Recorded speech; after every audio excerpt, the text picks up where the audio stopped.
أعوذ بالله من الشيطان الرجيم. بسم الله الرحمن الرحيم.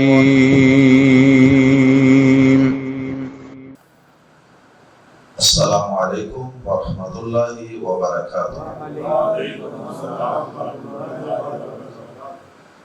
سورۃ الزخرف آیت نمبر 26 سے 31۔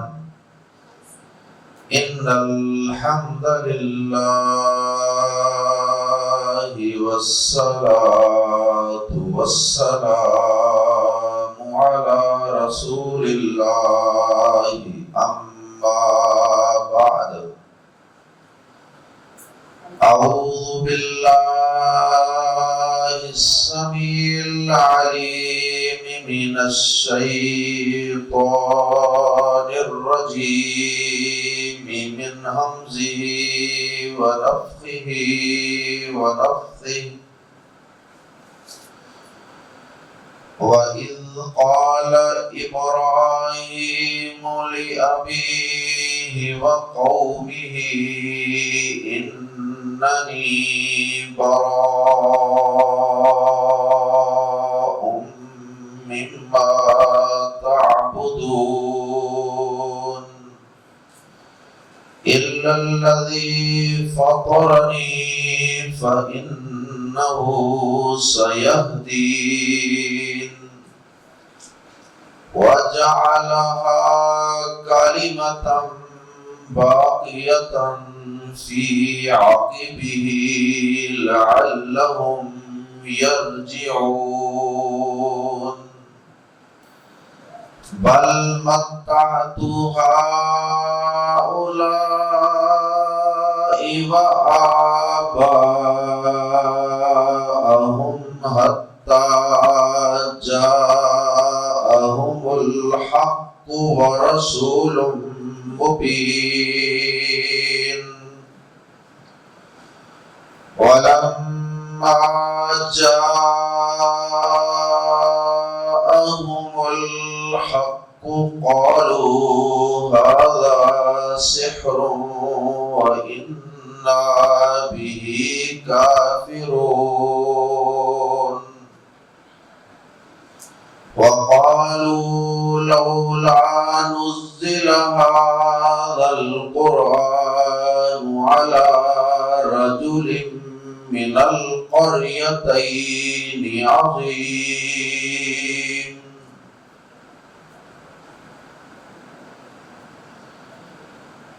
گزشتہ آیات میں مشرکین عرب کا اپنے آباء و اجداد کی تقلید پر ڈٹے رہنے کا تذکرہ تھا۔ انہیں پیارے نبی صلی اللہ علیہ وسلم نے اللہ رب العزت کی توحید اور اللہ کی طرف سے نازل کردہ دین حق سکھانے، سمجھانے، بتانے کے لیے ہر انداز اور ہر دلیل ان کے سامنے رکھی، لیکن اس کے باوجود وہ اپنے باپ دادا اور اپنے بڑوں کے خود ساختہ گمراہی کے دین پر ایسے ڈٹے اور جمے ہوئے تھے، اور ان کی آنکھوں پہ ایسی تقلید آباء کی پٹی بندھی ہوئی تھی کہ وہ کسی اور کی بات اپنے کانوں میں ڈالنے کے لیے اور سننے کے لیے تیار ہی نہیں تھی۔ اور اسی وجہ سے انہوں نے فرشتوں کو اللہ کی بیٹیاں بھی بنا لیا، نہ ان کے پاس کوئی دلیل، نہ ان کے پاس کوئی عقلی دلیل، نہ کوئی نقلی دلیل۔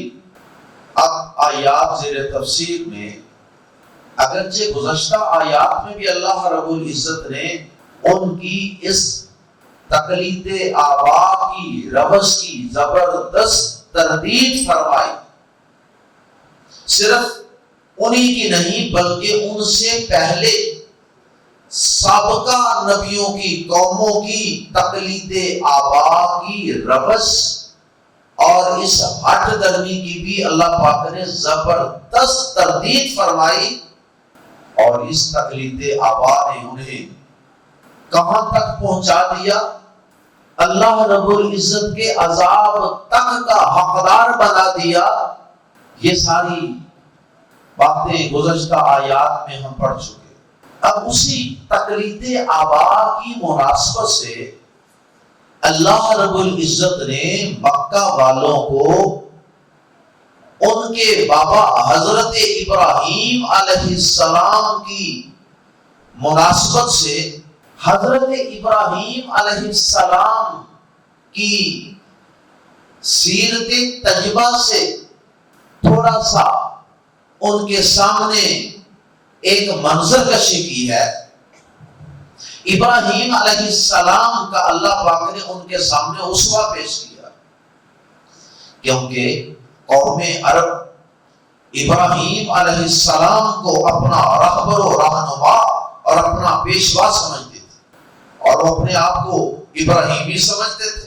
اللہ پاک نے اسی مناسبت سے ابراہیم علیہ السلام کی سیرت طیبہ میں سے چند موتی ان کے سامنے پیش کر دیے کہ آؤ ذرا تم بڑے ابراہیمی بنتے ہو، بڑی ابراہیم علیہ السلام سے نسبت کرنے میں فخر محسوس کرتے ہو، آؤ تو ذرا میں تمہیں بتلاؤں کہ ابراہیم علیہ السلام تو تمہاری طرح اپنے باپ دادا کی تقلید کرنے والے ہرگز نہیں تھے۔ ان کے باپ آزر تو ایک بت پرست ہی نہیں تھے، بلکہ وہ بتوں کو بنانے والے، اور ابراہیم علیہ السلام اسی باپ کے گھر میں پیدا ہو کے پرورش پانے کے باوجود جب جوان ہوئے، انہوں نے ان بتوں کے سامنے اپنی پیشانی کو نہیں جھکایا، ان بتوں کے سامنے مشکل کشائی حاجت روائی کے لیے اپنے ہاتھوں کو نہیں اٹھایا، بلکہ حضرت ابراہیم علیہ السلام نے تو صاف صاف انکار کر دیا تھا اللہ کے علاوہ دیگر تمام معبودوں کا، اور انہوں نے تو صرف ایک معبود برحق کو اپنا حاجت روا، مشکل کشا اور اپنا معبود برحق مانا تھا۔ اللہ اکبر۔ تو اسی مناسبت سے اللہ پاک نے حضرت ابراہیم علیہ السلام کی کہ انہوں نے تو اپنے باپ سے اور اپنی قوم سے اور ان قوم کے بنائے ہوئے جھوٹے معبودوں سے اعلان برات کیا ہوا، بلکہ ابراہیم علیہ السلام کو تو اس بت پرستی سے اور غیر اللہ کی عبادت سے اس قدر نفرت تھی اور اللہ کی توحید سے اس قدر محبت تھی کہ انہوں نے تو اپنی قیامت تک آنے والی نسلوں کے توحید پر قائم رہنے کا بندوبست کیا اور ان کو شرک سے بچانے کے لیے پورا اہتمام کیا۔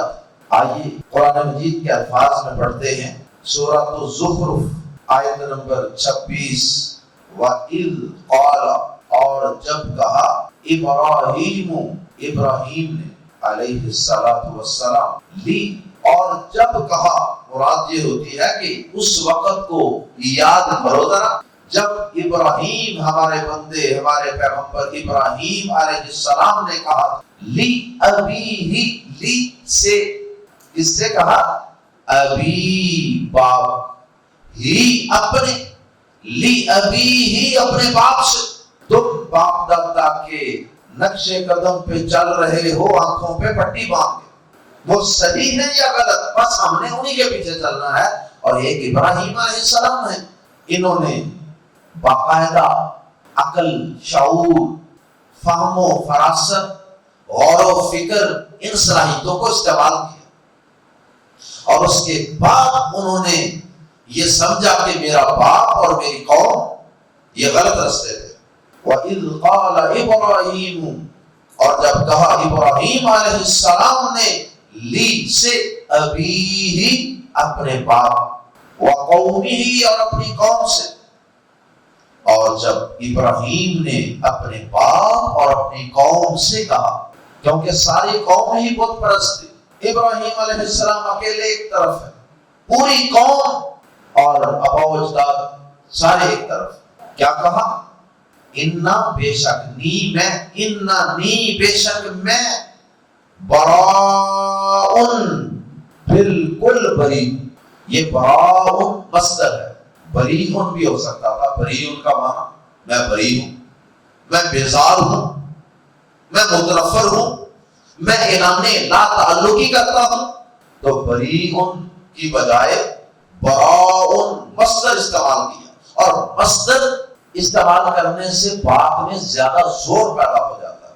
جس طرح کہا جائے کہ فلان شخص عادل ہے، اس کا مطلب ہوتا ہے کہ فلان شخص عدل کرنے والا ہے. اور جب یہ کہا جائے کہ فلان شخص عدل ہے تو اس کا مطلب یہ ہوتا ہے کہ عدل وہ شخص عدل کرنے والا نہیں، بلکہ وہ شخص عدل، گویا کہ وہ شخص تو سراپا عدل ہے.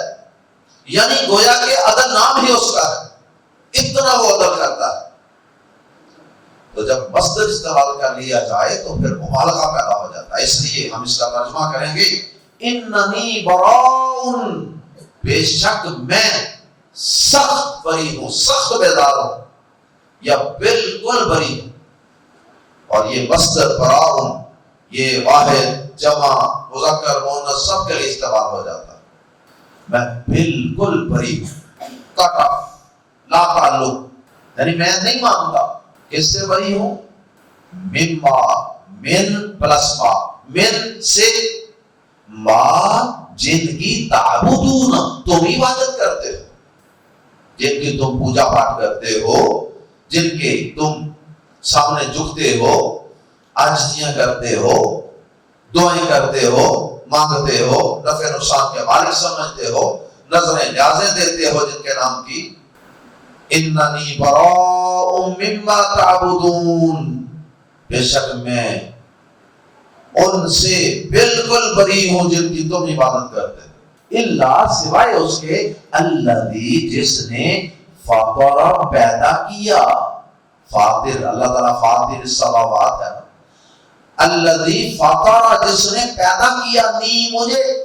صرف اللہ پاک کی عبادت کا ذکر نہیں کیا کہ میں اللہ کی عبادت کرتا ہوں، ساتھ اس کی دلیل بھی ذکر کر، کیونکہ اس نے مجھے پیدا کیا ہے. تو جس نے مجھے پیدا کیا ہے، کل کائنات کو پیدا کیا ہے، عبادت بھی اسی کا. تو اللہ کے علاوہ جن کی تم پوجا کرتے ہو انہوں نے تو کچھ پیدا نہیں کیا، وہ تو خود پیدا کیے گئے. الا الذی، سوائے اس کے جس نے فطر پیدا کیا، نی مجھے، فإنہ پس انا بے شک وہ سین زبر سا ضرور، یہدین مجھے رستہ دکھائے گا. سیہدین یہ اصل میں ہے یہدینی، آخر میں چھوٹی یا حذف ہو گئی ہے، اور اس کی نشانی کیا ہے؟ نون کے نیچے زیر. آخر میں جو نون کے نیچے زیر ہے وہ بتا رہی ہے کہ آخر میں چھوٹی یا تھی، کیونکہ چھوٹی یا سے پہلے زیر آتی ہے. سیہدینی، وہ ضرور مجھے راستہ دکھائے گا، وہ مجھے ضرور سیدھے راستے پر چلائے گا، وہ مجھے ضرور صحیح راستہ دکھائے گا. مجھے اس نے پیدا کیا تو وہ مجھے صحیح راستہ بھی دکھائے گا. تو صرف اللہ وحدہ لا شریک کی عبادت کی دلیل بھی بیان کر دی حضرت ابراہیم علیہ السلام نے. اور پھر یہیں پر بس نہیں، ابراہیم علیہ السلام نے صرف اپنی ذات کی حد تک کی شرک سے پاک اور توحید کو اختیار نہیں کیا، بلکہ اگلی قیامت تک آنے والی نسلوں کی بھی فکر ہے. وَجَعَلَ، اور اس نے بنا دیا، اسے کی ضمیر لوٹ رہی ہے اس توحید کی بات کو، ایک اللہ کی عبادت کو. وَجَعَلَهَا، اور اس نے بنا دیا اس کو، اس توحید کی بات کو، کلمۃ باقیۃ، باقی رہنے والی بات، ایک باقی رہنے والی بات. اللہ اکبر. فی عاقبہ، اپنے پچھلوں میں، فی میں عاقبہ پچھلے، ہی اپنے پچھلوں میں، یعنی اپنی بعد والی نسلوں میں اسے باقی رہنے والا بنا دیا. کس چیز کو؟ اس چیز کو جس کا پیچھے ذکر ہوا ہے اننی براء مما تعبدون الا الذی فطرنی فانہ سیہدین۔ اس بات کو ابراہیم علیہ السلام نے اپنے پچھلوں میں باقی رہنے والی بات بنا دیا۔ باقی رہنے والی بات اس لیے بنا دیا لعلہم یرجعون، تاکہ وہ رجوع کریں، تاکہ وہ لوٹ آئیں، تاکہ یہ توحید کی دعوت، یہ شرک کی مذمت، یہ شرک سے نفرت، یہ ابراہیم علیہ السلام کی نسلوں میں چلتی رہے، اور جو کچھ لوگ شیطان کے ہتھ سے چڑھ جائیں اور شرک کی دلدل میں پھنس جائیں، تو یہ جو توحید والے لوگ ہیں نا، یہ ان کو پھر سمجھائیں، اور پھر یہ ان توحید والوں کے سمجھانے پر یہ شرک والے لعلہم یرجعون، واپس اپنے رب کی طرف، خالق حقیقی کی عبادت کی طرف لوٹ آئیں، توحید کی طرف پلٹ آئیں۔ معلوم ہوا کہ ابراہیم علیہ السلام کی نسل میں توحید والے، شرک والے دونوں طرح کے لوگ ہوں گے۔ امت محمد صلی اللہ علیہ وسلم کو دیکھ لیجئے، یہ بھی تو حضرت ابراہیم علیہ السلام کی نسل میں سے ہے، انہی کی دعا کا نتیجہ ہے۔ تو اس میں بھی دیکھ لیں، توحید والے بھی ہیں، ابراہیم علیہ السلام کی دعا کا نتیجہ اور ان کے توحید پر ڈٹ جانے کا نتیجہ، آباء و اجداد اور قوم کی مخالفت میں کھڑے ہو جانے کا نتیجہ کہ آج بھی اور قیامت تک آنے والے لوگوں میں بہت سے لوگ اللہ کے فضل سے اس توحید پر ڈٹے رہے، اور کئی لوگ جو ہیں ان توحید والوں کی وجہ سے شرک کی اتھاہ گہرائیوں سے، دلدلوں سے نکل کر قیامت تک توحید کی طرف پلٹتے رہے۔ اب یہ جعلہا، یہ ابراہیم علیہ السلام نے کیسے اس توحید کو اپنے پچھلوں میں باقی رہنے والی بنا دیا؟ ایک تو ابراہیم علیہ السلام نے اپنے قول و عمل سے اور اپنے کردار سے اس توحید پر ڈٹ کر، شرک کے مقابلے میں ڈٹ کر میدان میں کھڑے ہو گئے، تو ان کی وہ استقامت دیکھیں آگ تک میں پھینکا گیا۔ ابراہیم علیہ السلام کے پاؤں میں ذرا بھی لغزش نہیں آئی، ڈٹے رہے، کوئی کمپرومائز نہیں۔ اس استقامت کی وجہ سے یہ دعوت آگے چلی، ورنہ وہیں پہ کمپرومائز ہو جاتا، بات ختم ہو جاتا۔ اللہ اکبر۔ تو ایک تو ابراہیم علیہ السلام ڈٹے رہے، ان کا عمل، کردار، استقامت، اور ایک یہ کہ ابراہیم علیہ السلام نے اللہ پاک سے اپنی اولاد میں توحید کو جاری رکھنے اور شرک سے اولاد کو بچانے کے لیے دعائیں پڑھی کی تھی۔ قرآن مجید میں ان میں سے کئی دعاؤں کا ذکر بھی ہے، مثلا سورہ ابراہیم میں ہے وَجُنُبْنِي وَبَنِيَّ أَن نَعْبُدَ الْأَصْنَامَ، اے اللہ مجھے اور میری اولاد کو بت پرستی سے بچا لینا۔ اللہ اکبر۔ اسی طرح ابراہیم علیہ السلام نے یہ بھی دعا کی تھی نا، ربنا وابعث فیہم رسولا منہم یتلو علیہم آیاتک ویعلمہم الکتاب والحکمہ ویزکیہم۔ یہ دعا بھی اللہ پاک نے کی، یہ دعا بھی ابراہیم علیہ السلام نے اللہ پاک سے کی۔ اور پھر ابراہیم علیہ السلام نے اپنی اولاد کو تاکید بڑی کی تھی توحید، یعنی تبلیغ بھی، اور اس کا پرچار بڑا کیا تھا۔ پھر ابراہیم علیہ السلام کی اولاد نے آگے اپنی اولاد کو، پھر انہوں نے آگے اپنی اولاد کو، اس طریقے سے یہ تبلیغ اور تلقین کے ذریعے بھی یہ سلسلہ آگے چلتا رہا تھا۔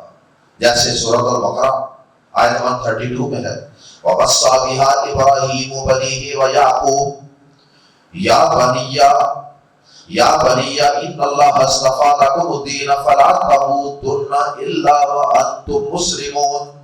اور اسی کی وصیت ابراہیم نے اپنے بیٹوں کو کی، اور یعقوب نے بھی کی کہ اے میرے بیٹوں، بے شک اللہ نے تمہارے لیے یہ دین چن لیا ہے، توحید والا، تو تم ہرگز فوت نہ ہونا مگر اس حال میں کہ تم اللہ کے سامنے جھکنے والے ہو، اس کے فرما بردار ہو۔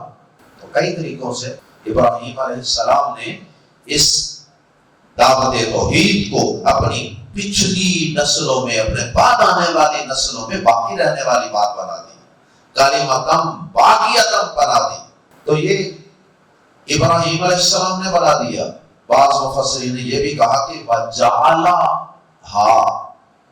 اور اس نے بنا دیا سے مراد اللہ پاک ہے کہ اللہ پاک نے اس ابراہیم علیہ السلام کی دعوت کو پھر ابراہیم علیہ السلام کے پچھلوں میں باقی رہنے والی بنا دیا. تو ظاہر ہے کہ ابراہیم علیہ السلام نے بنا دیا، انہوں نے بھی کوشش کی، لیکن اصل فیصلہ اور اصل اپروول اور منظوری تو اللہ کی ہے.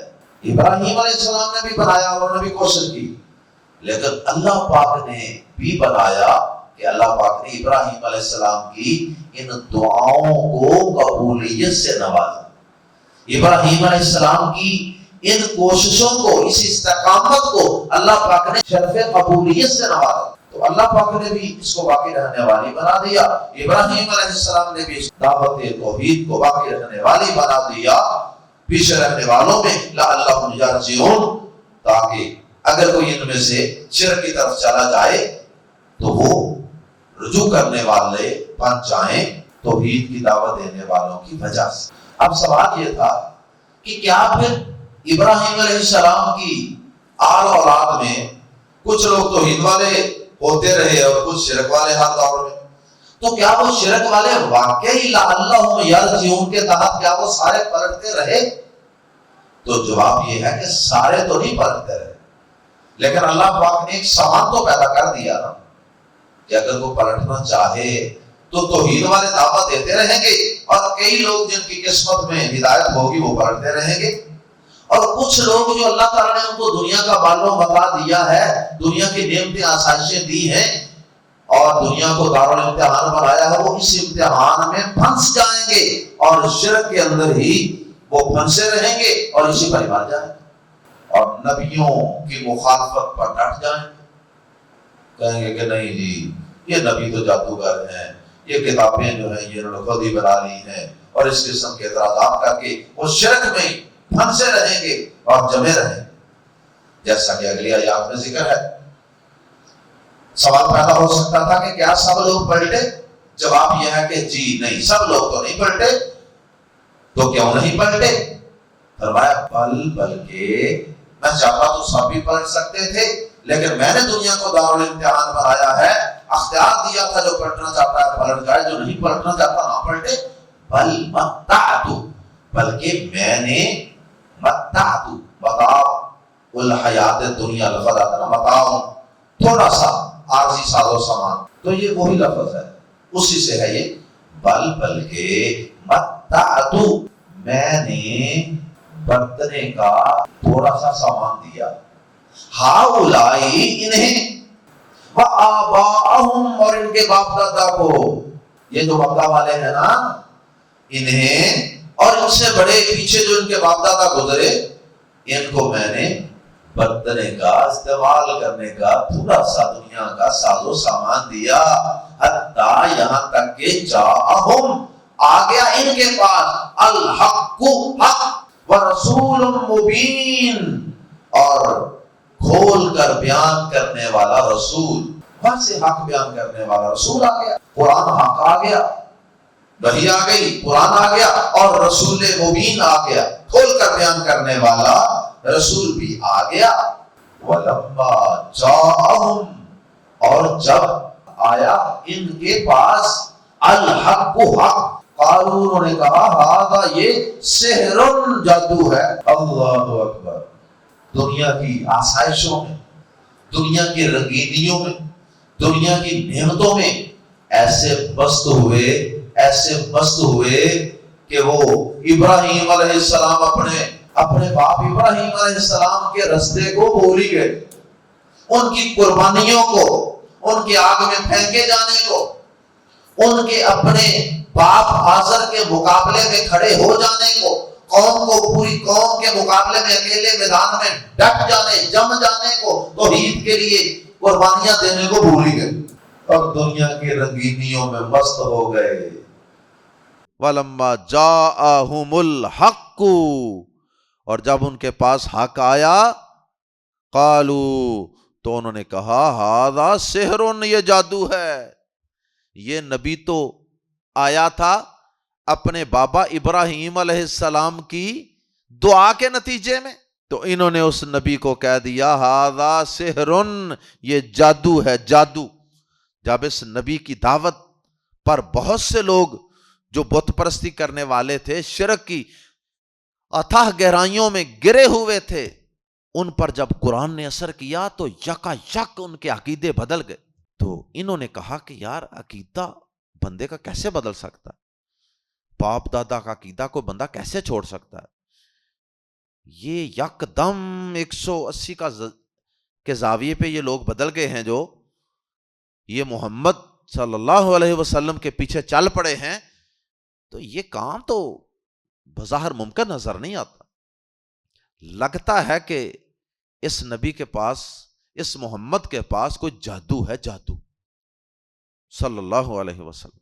قالوا، انہوں نے کہا ھذا سحر، یہ جادو ہے، جادو۔ وَإِنَّا، اور بے شک ہم، بِهِ، اس سے، اس قرآن سے یا اس نبی سے، کافرون، منکر ہیں، انکار کرنے والے۔ ہم نہیں اس جادو کو مانتے، یہ تو پھنس گئے، ان پہ تو جادو چل گیا، ہم پہ نہیں چلے گا۔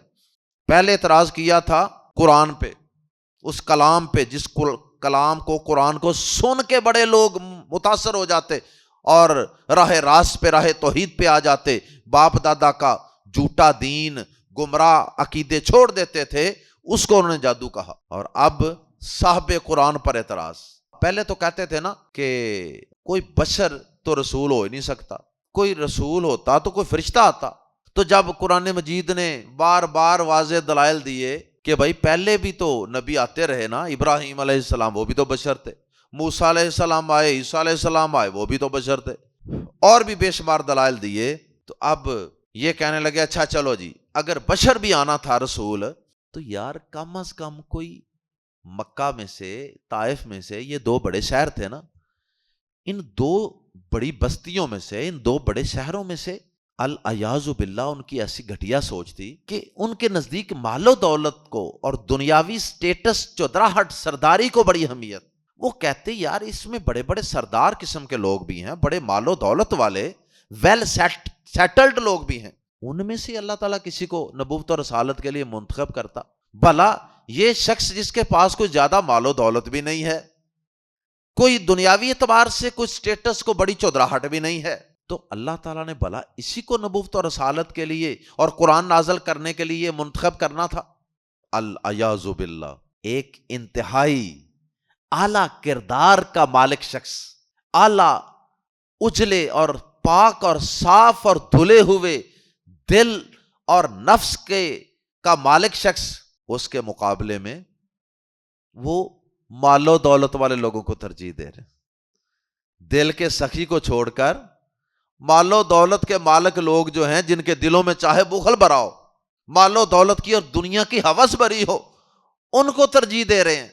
اور پھر خاندانی شرافت کے لحاظ سے بھی پیارے نبی صلی اللہ علیہ وسلم کا ایک مقام تھا مکہ مکرمہ میں۔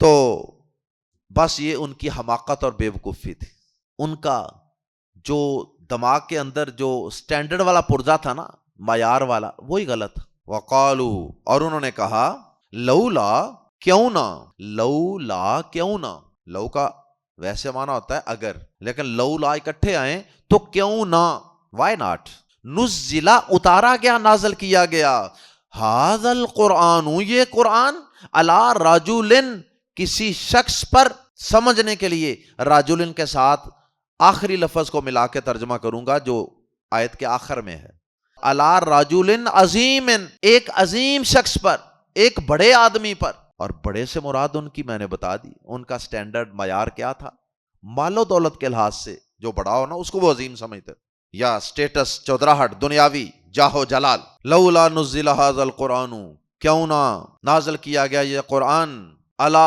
رجل عظیم، کسی بڑے آدمی پر، من القریتین، ان دو بستیوں میں سے، قریتین دو بستیاں، مکہ اور طائف۔ اب اصل ترتیب کے ساتھ ترجمہ کرتے ہیں۔ قالوا، اور انہوں نے کہا، لولا نزل، کیوں نہ اتارا گیا، نزل فعل مضارع مجہول، نزل اتارا گیا، ھذا القرآن، یہ قرآن جسے ہم جادو سمجھتے ہیں، علی رجل کسی آدمی پر من القریتین ان دو بستیوں میں سے عظیم بڑے، یہ قرآن ان دو بستیوں میں سے کسی بڑے آدمی پر کیوں نازل نہ کیا گیا؟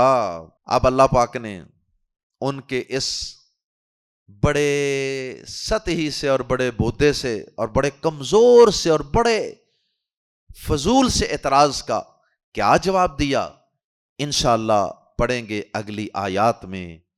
اللہ تعالی ہم سب کو زندہ رکھے تو انبیاء کرام کے رستے، توحید والے رستے پہ قائم رکھے، اور اللہ تعالی شرک کی نحوست سے ہم سب کو اور ہماری قیامت تک آنے والی نسلوں کو پاک اور صاف رکھے، محفوظ رکھے۔ اللہ تعالی ہم سب کو قرآن مجید اور نبی پاک صلی اللہ علیہ وسلم پر دل و جان سے ایمان رکھنے کی توفیق عطا فرمائے۔ سبحانک اللہم و بحمدک اشہد ان لا الہ الا انت استغفرک و اتوب الیک۔